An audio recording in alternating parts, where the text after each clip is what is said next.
કરવાનું ના હોય ઉપડી જવાનું હોય મળી જશે અમારું બી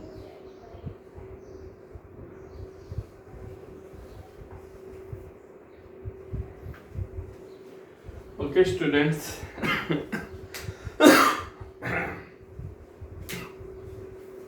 આજે આપણે નવું ચેપ્ટર વિદ્યુત પ્રવાહની ચુંબકીય અસરો અને ચુંબકત્વ વિશે વાત કરીશું. તો અહીંયા આપણું આ ચોથું ચેપ્ટર છે વિદ્યુત પ્રવાહની ચુંબકીય અસરો અને ચુંબકત્વ. હવે આપણને ખ્યાલ છે કે ભાઈ વિદ્યુત પ્રવાહની ઓસ્ટર્ન નામના વૈજ્ઞાનિકે સૌપ્રથમ દર્શાવ્યું હતું કે જ્યારે કોઈ પણ વાહકમાંથી વિદ્યુત પ્રવાહ પસાર કરવામાં આવે ત્યારે એની આજુબાજુ ચુંબકીય ક્ષેત્ર ઉત્પન્ન થાય છે. એની આજુબાજુ શું થાય છે? ચુંબકીય ક્ષેત્ર ઉત્પન્ન થાય છે. અને એના ઉપરથી સૌપ્રથમ બાયોસાવર્ટ નામના બે વૈજ્ઞાનિકોએ આપણને ચુંબકીય ક્ષેત્ર શોધવા માટેનું સૂત્ર આપ્યું. તો જેને આપણે બાયોસાવર્ટનો નિયમ કહીએ છીએ.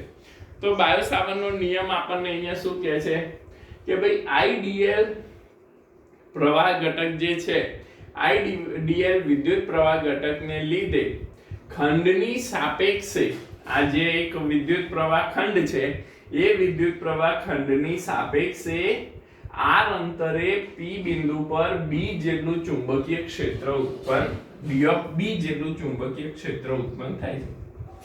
d of b એટલા માટે કારણ કે લંબાઈ કેવી છે? d of l લંબાઈ આપણે સૂક્ષ્મ લંબાઈ લીધેલી છે. એટલા માટે આઈડીએલ સદિશ ઘટકના કારણે p બિંદુ આગળ d of b સદિશ જેટલું ચુંબકીય ક્ષેત્ર ઉત્પન્ન થાય છે.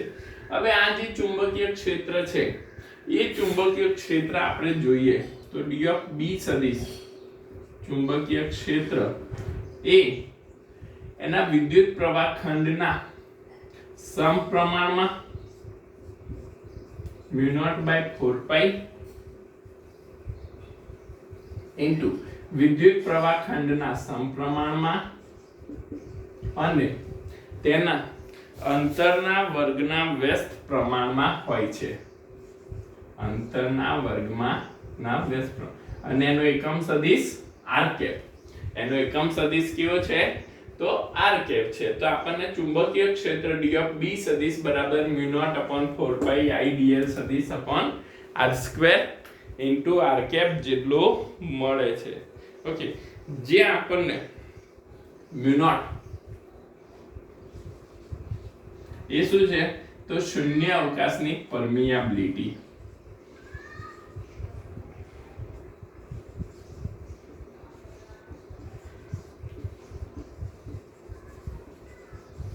permeability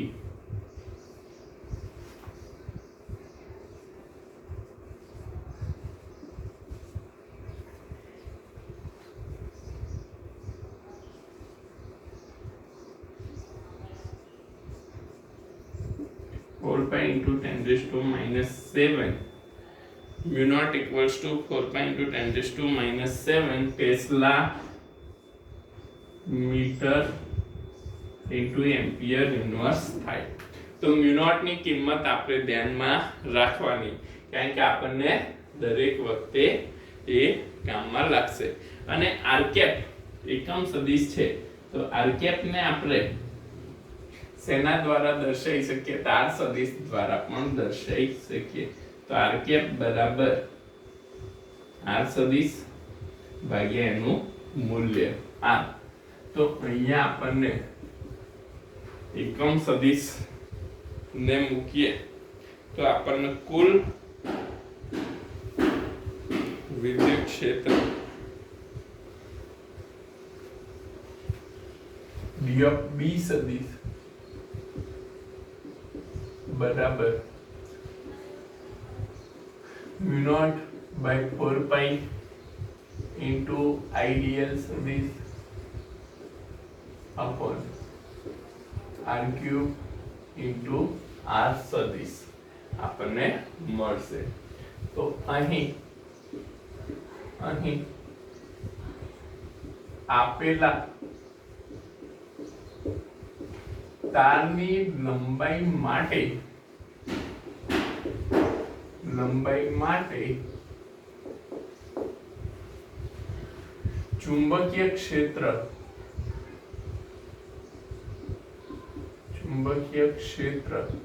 તો આ આપણને શું મળ્યું? તો અહીંયા આ બે ઇક્વેશન મળ્યા, એ આપણને ખાલી d ઓફ l લંબાઈના કારણે મળે. પણ જો આખા તારની લંબાઈ માટે આપણે ચુંબકીય ક્ષેત્ર મેળવવું હોય તો આવા નાના નાના સૂક્ષ્મ ઘટકોના કારણે મળતા ચુંબકીય ક્ષેત્રનો શું કરવો પડે? સરવાળો કરવો પડે.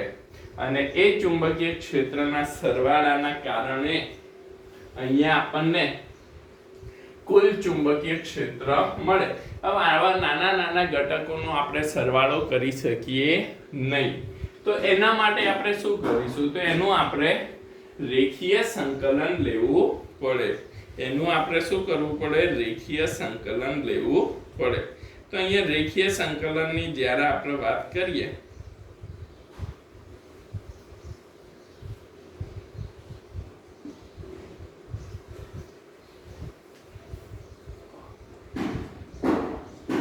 લંબ છે એટલે ક્રોસ પ્રોડક્ટ. તો કુલ ચુંબકીય ક્ષેત્ર B સદિશ બરાબર μ0 by 4 pi આઈડિયલ સંકલનમાં ideal r² into rk cross rk અને B સદિશ અથવા B સદિશ બરાબર μ0 by 4 pi સંકલનમાં આઈડિયલ સદિશ ભાગ્યા r³ ક્રોસ r સદિશ આપણને મળશે. તો આપણે બાયો સાવરના નિયમ પરથી આ ચાર ઇક્વેશન આપણે ધ્યાનમાં રાખીશું, તો જેનાથી આપણને ચુંબકીય ક્ષેત્ર શોધી શકીએ છીએ. ઓકે, હવે આપણે અહીંયા જોઈએ તો આના કેટલાક આ આપણે શું જોયું? તો સદિશ સ્વરૂપે ચુંબકીય ક્ષેત્ર જોયું. તો અહીંયા આપણે જ્યારે એના મૂલ્યની વાત કરતા હોઈએ તો એનું મૂલ્ય આપણને શું મળશે? તો અહીંયા મોડ ઓફ B સદિશ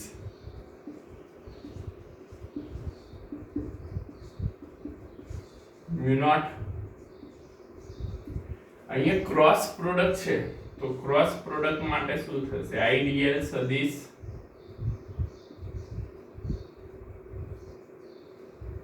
into r ભાગ્યા r ક્યુબ. તો એક r અહીંયા શું થશે? કેન્સલ થઈ જશે. તો મોડ ઓફ B સદિશ into sin theta, cross product છે એટલે શું થશે? sin theta μ0 by 4 pi I d l sin theta ભાગ્યા r² મળે. આઈડિયલ sin થીટા ભાગ્યા r² મળે. તો અહીંયા આપણે એના કિસ્સા જોઈએ તો પહેલું તો જો આઈડિયલ ઘટક અને r સદિશ, જો આઈડિયલ સદિશ અને r સદિશ વચ્ચેનો ખૂણો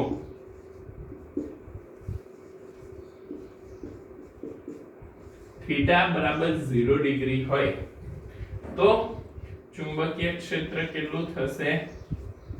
બરાબર 0. sin 0 એટલે 0, તો ચુંબકીય ક્ષેત્ર પણ કેવું થાય? 0.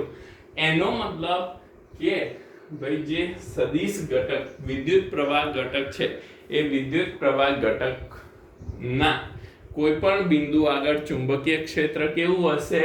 0. મતલબ જે તાર માટે આપણે ચુંબકીય ક્ષેત્ર શોધી રહ્યા છે એ તાર પરના કોઈ પણ બિંદુ આગળ ચુંબકીય ક્ષેત્ર આપણને શૂન્ય મળશે.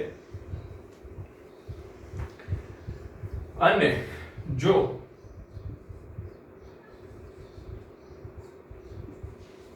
આઈડિયલ સદિશ અને r સદિશ વચ્ચેનો ખૂણો થીટા બરાબર π/2 એટલે કેટલો 90 હોય તો આપણને મહત્તમ ચુંબકીય ક્ષેત્ર મતલબ લંબ દિશામાં હંમેશા ચુંબકીય ક્ષેત્ર કેવું હશે મહત્તમ હશે mu0 by 4 pi સંકલનમાં idl ભાગ્યા r સ્ક્વેર sin 90 એટલે 1 sin 90 એટલે 1 તો એ મહત્તમ ચુંબકીય ક્ષેત્ર આપણને મળશે ઓકે તો લંબ દિશામાં હંમેશા મહત્તમ ચુંબકીય ક્ષેત્ર અને એની સમાન દિશામાં હંમેશા ચુંબકીય ક્ષેત્ર શૂન્ય મળે છે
હવે આપણે આની આગળ જોઈએ તો પ્રવાહદારી સુરેખ તારના લીધે ઉદ્ભવતું ચુંબકીય ક્ષેત્ર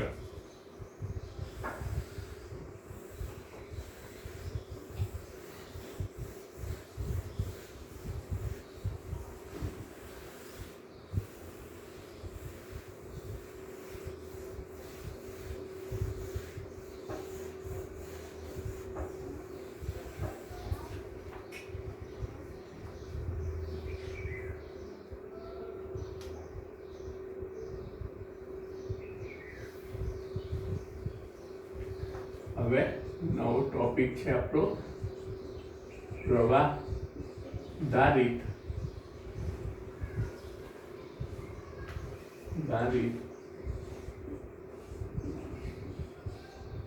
સુરેખ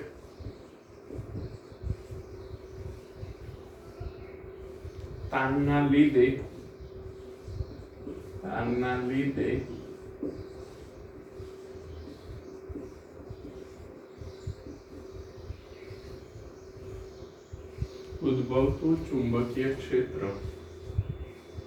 ઉદ્ભવતું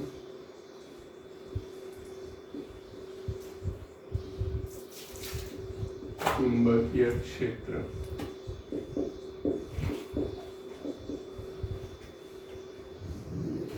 તો પ્રવાહધારી સુરેખ તારના લીધે ઉદ્ભવતું ચુંબકીય ક્ષેત્રની આપણે વાત કરીએ તો અહીંયા આપણે એક સુરેખ તાર લઈએ તો એક સુરેખ તાર આપણે લીધું છે જેમાંથી I જેટલો પ્રવાહ પસાર થાય છે અને અહીંયા કોઈ એક P બિંદુ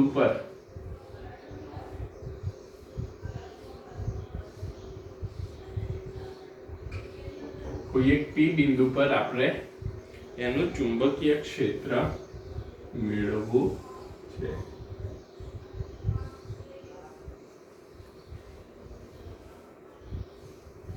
I1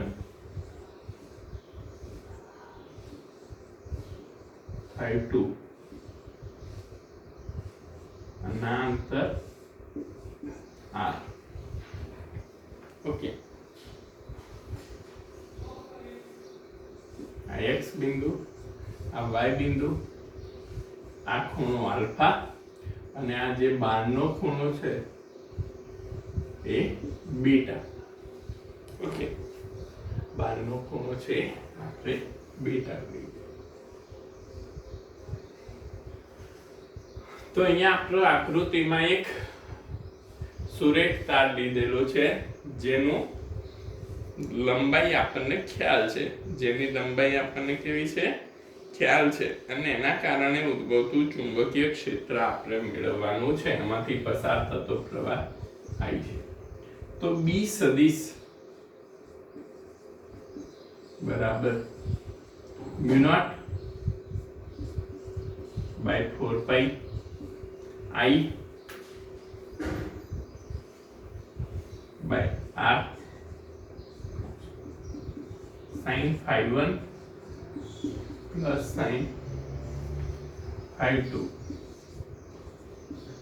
તો અહીંયા આપણે B સદિશ બરાબર μ0 upon 4 pi dot I by R sin phi1 plus sin phi2 આપવાનું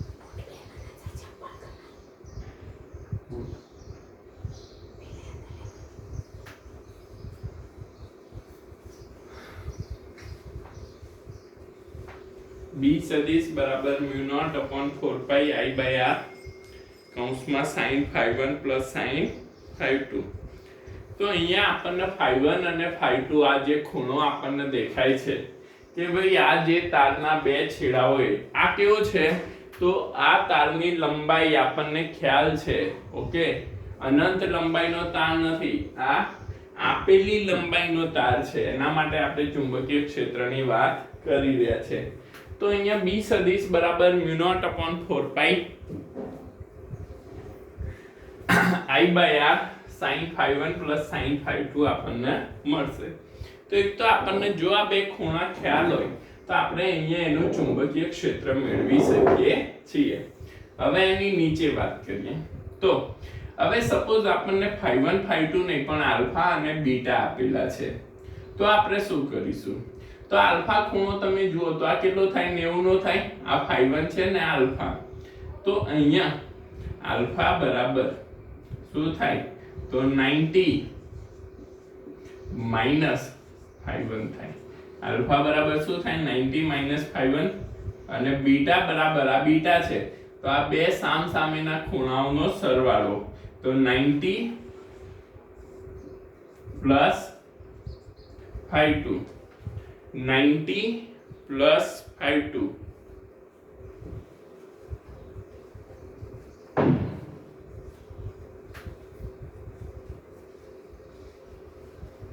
તો μ0 બરાબર અહીંયા B સદિશ બરાબર આ બંનેની કિંમત મૂકીએ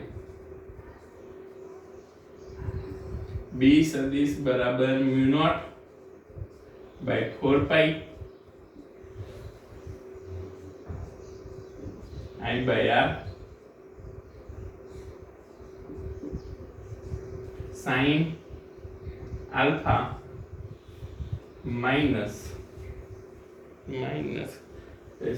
sin alpha के sin 90 minus alpha તો શું થશે sin phi 1 ની જગ્યાએ શું મૂકી શકીએ આપણે 90 minus alpha plus sin 90 minus beta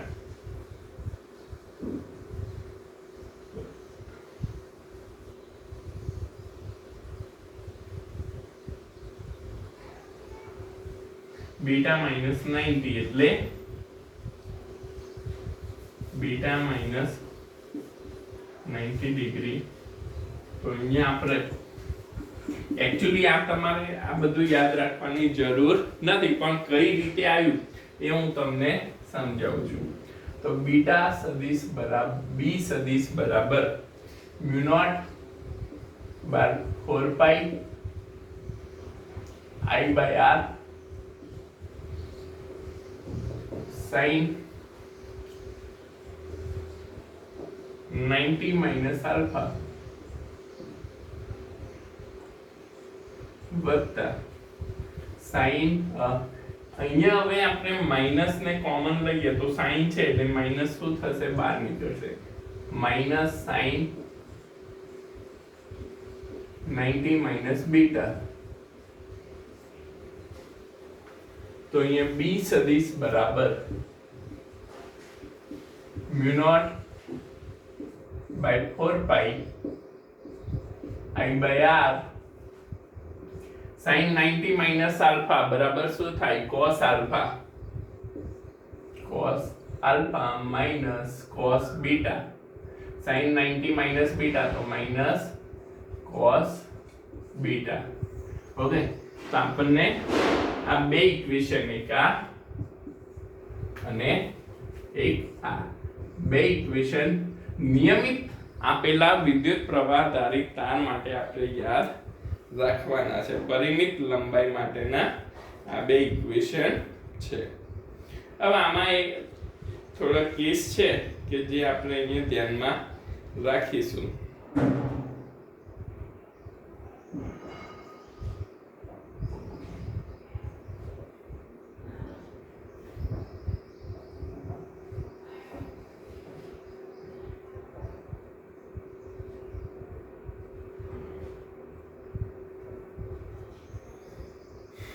હવે આમાં એક વસ્તુ આપણે અર્ધ અનંત લંબાઈના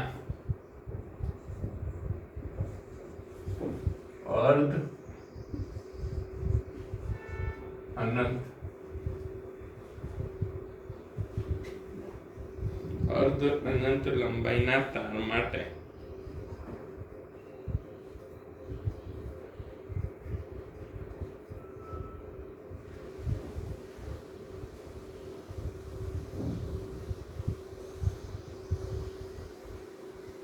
અર્ધ અનંત લંબાઈના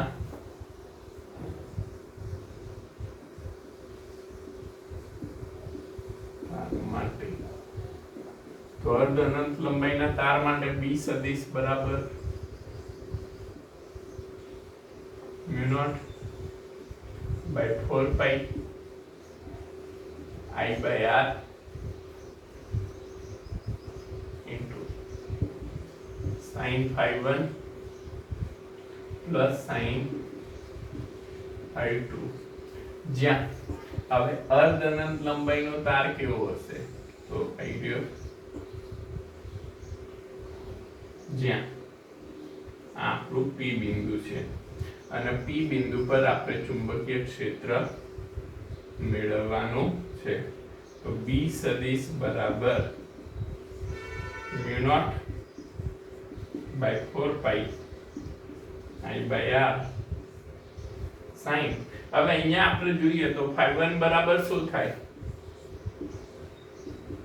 pi by 2 અને ϕ2 બરાબર 0 ડિગ્રી,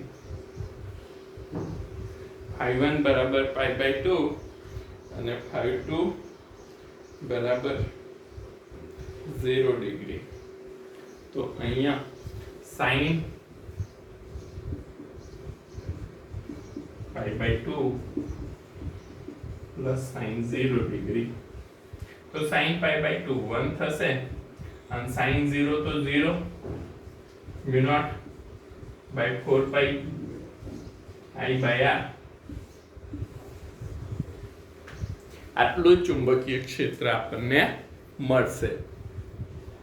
તો આ થઈ વાત પ્રવાહધારી સુરેખ તારના લીધે ઉદ્ભવતું ચુંબકીય ક્ષેત્ર. આટલું લખી લો તો આપણે આગળ એમ્પિયર સર્કિટનો નિયમ જોઈએ.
હવે આપણે વાત કરીએ એમ્પિયર સર્કિટના નિયમ વિશે.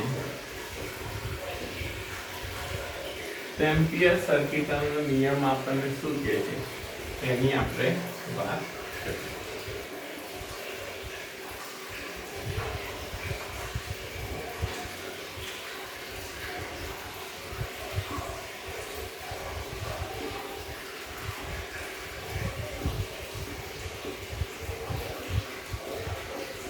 નો નિયમ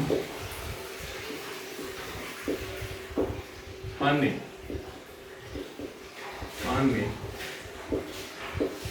અનંત લંબાઈના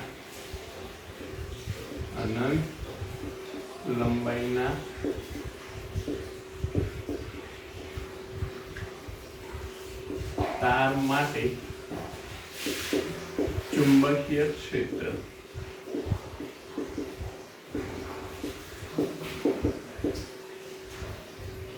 મેળવો.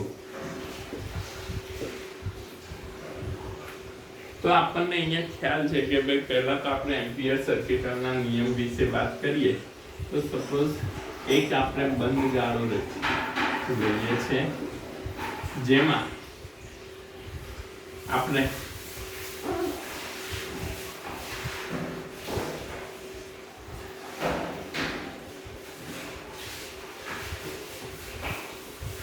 વિદ્યુત પ્રવાહ ધારિત તાર લીધેલા છે I1 I2 I3 અને I4 ચાર વિદ્યુત પ્રવાહ ધારિત તાર છે. તો અહીંયા એમ્પિયર સર્કિટનો નિયમ શું કહે છે? તો આપેલા બંધ ગાળામાં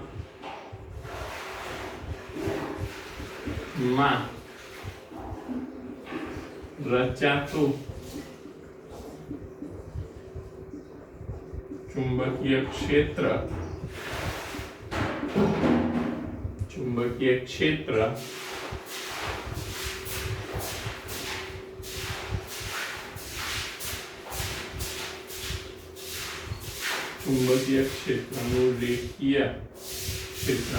રેખીય સંકલન રચાતા ચુંબકીય ક્ષેત્રનું રેખીય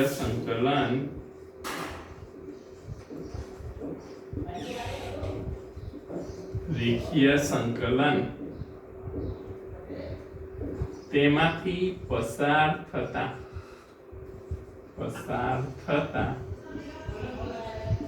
વિદ્યુત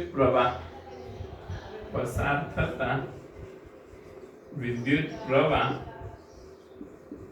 ના સદિશ સરવાળા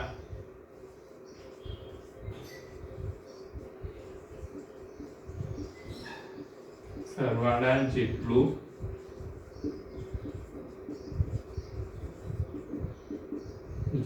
હોય છે. મતલબ કે ભાઈ ક્લોઝ ઇન્ટિગ્રેશન ઓફ b સદિશ ઇન્ટુ d ઓફ l સદિશ આ જે છે એનો b ઓફ l ઘટક છે બરાબર mu naught into summation of i. Summation of i એટલે આ બધા વિદ્યુત પ્રવાહોનો શું થશે? સરવાળો. તો સમેશન i ને શું લઈ શકીએ આપણે? તો જો ઉપર જતા વિદ્યુત પ્રવાહોને ધન લઈએ તો નીચે આવતા વિદ્યુત પ્રવાહો કેવા લેવા પડે? ઋણ. તો i1 plus i2 minus i3 minus i4 i1 plus i2 minus i3 minus i4. તો અહીંયા આને આપણે એમ્પિયરની સર્કિટનો નિયમ કહીએ છીએ. હવે આપણે જોઈએ તો એક અનંત લંબાઈના તાર માટે ચુંબકીય ક્ષેત્રની વાત કરીએ તો એ આપણને કઈ રીતે મળશે? તો ધારો કે આપણને આ એક તાર આપેલો છે, અનંત લંબાઈનો તાર છે. ઓકે, આ એની અક્ષ છે અને એની અંદર પસાર થતો વિદ્યુત પ્રવાહ I છે. હવે અહીંયા આપણે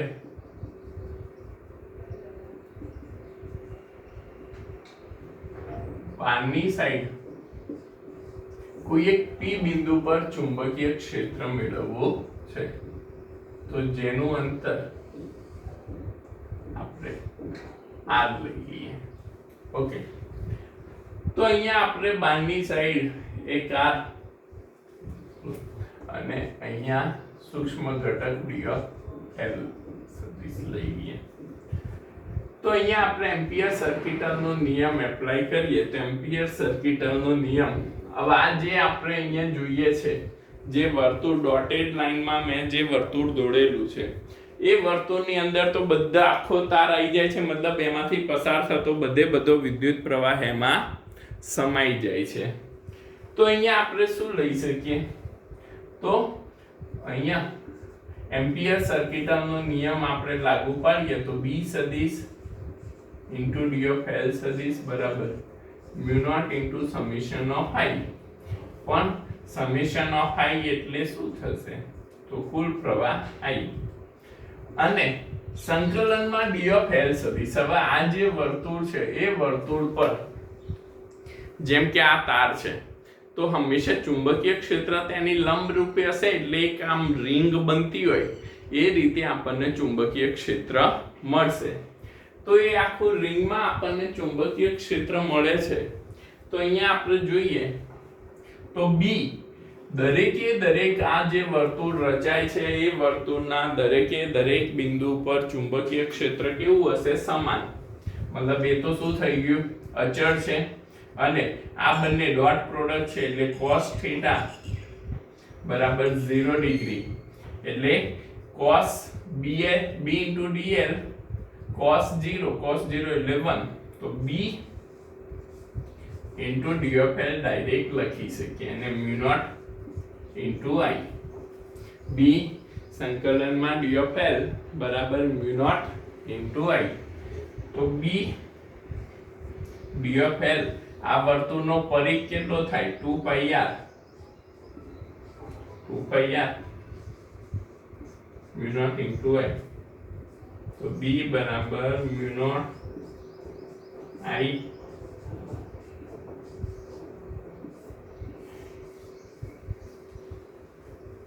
આ આપણને મળશે એક અનંત લંબાઈના વિદ્યુત પ્રવાહધારી તાર માટે.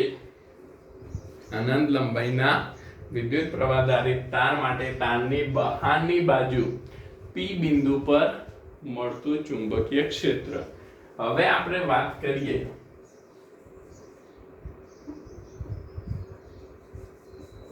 તારની અંદરની બાજુ, મતલબ કે અહીંથી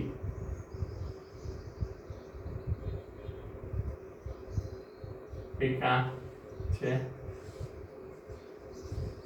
r ડેશ લઈ લઈએ એક Q બિંદુ પર. તો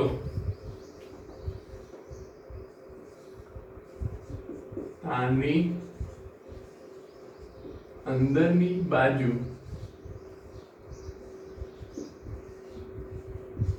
r ડેશ અંતરે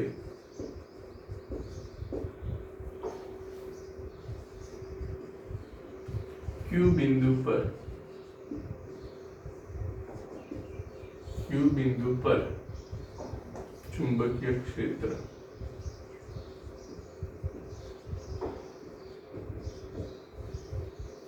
ક્ષેત્ર. તો અહીંયા આપણને અંદરની બાજુ મતલબ કે અહીંયા જોઈએ તો ખાલી આપણે કેટલો વિદ્યુત પ્રવાહ લેવો પડશે, તો આ જે છે એટલો જ વિદ્યુત પ્રવાહ આપણે લેવો પડે. r ડેશ છે આખો જે છે એનો આ તારની ત્રિજ્યા આપણે a લઈ લઈએ.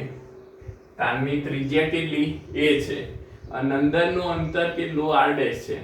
હવે આપણને ખ્યાલ છે કે જે અંદરની સાઈડ મેં ડોટેડ જે વર્તુળ દોર્યું છે એ વર્તુળની અંદર જેટલો વિદ્યુત પ્રવાહ પસાર થશે એટલા જ વિદ્યુત પ્રવાહના કારણે આપણને Q બિંદુ પર ચુંબકીય ક્ષેત્ર મળશે.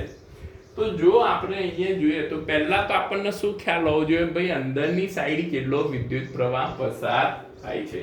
તો અંદરની બાજુ પસાર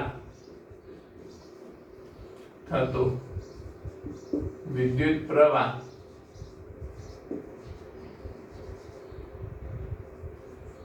I ડેશ લઈ લઈએ. કેટલો? I dash.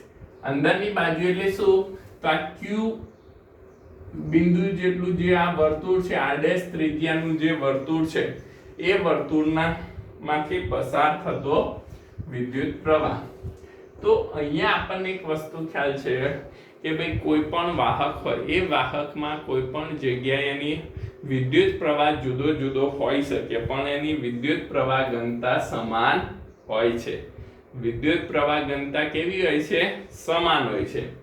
તો અહીંયા આપણે આખા તારની વિદ્યુત પ્રવાહ ઘનતા ભાગ્યા આ જે આપણે ડોટેડ વર્તુળ દોરેલું છે એની વિદ્યુત પ્રવાહ ઘનતા જોઈએ તો એ કેવી હોય? સમાન હોય. હવે વિદ્યુત પ્રવાહ ઘનતા એટલે શું? તો વિદ્યુત પ્રવાહ ઘનતા એટલે વિદ્યુત પ્રવાહ ભાગ્યા આડછેદનું ક્ષેત્રફળ.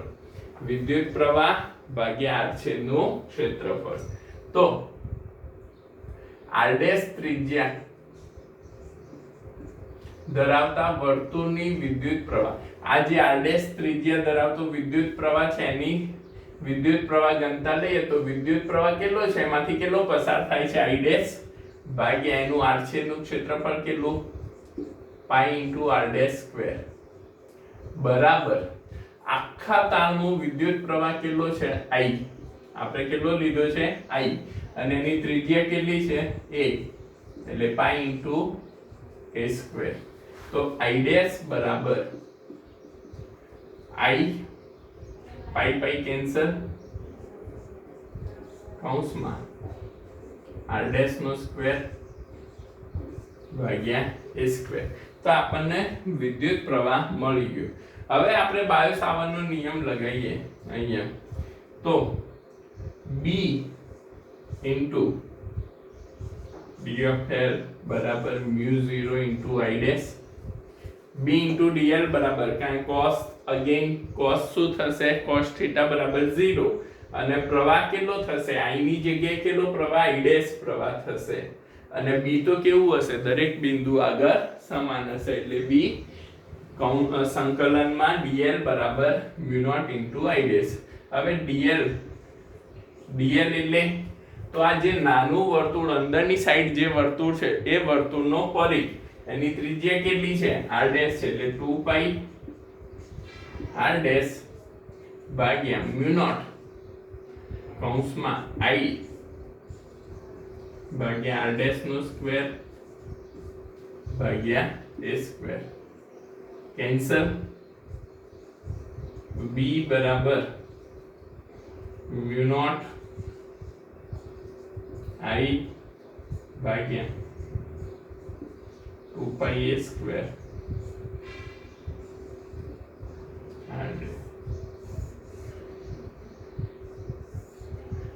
B બરાબર μ0 I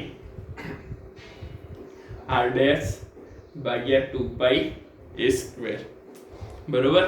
તો આ થયો આપણો એમ્પિયર સર્કિટલનો નિયમ અને અનંત લંબાઈના તાર માટે ચુંબકીય ક્ષેત્ર. ઓકે બેટા, આજે આટલું લખી દો. આવતીકાલે આપણે આનાથી આગળ જોઈશું.